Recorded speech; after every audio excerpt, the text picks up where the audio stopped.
Want to know how to filter out your jobs or filter out the job types in Well-Found or AngelList? Well, no worries. In this video, I'm going to show you an easy step-by-step guide on how you can do it. It's super simple and under a minute, so let's go straight to it.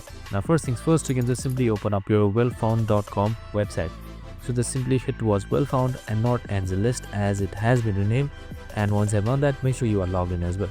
So we have also created a video on how to log in, so make sure to watch that.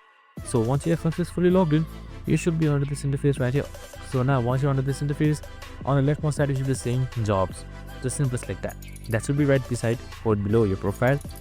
And now once you have selected your jobs, here you should be seeing search for jobs by default. Now in order to filter out your jobs, right below your saved searches, you should be seeing filters right here. Just simply select that.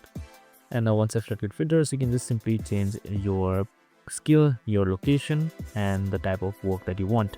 So you can also enter your salary, your equity right here, and areas of interest.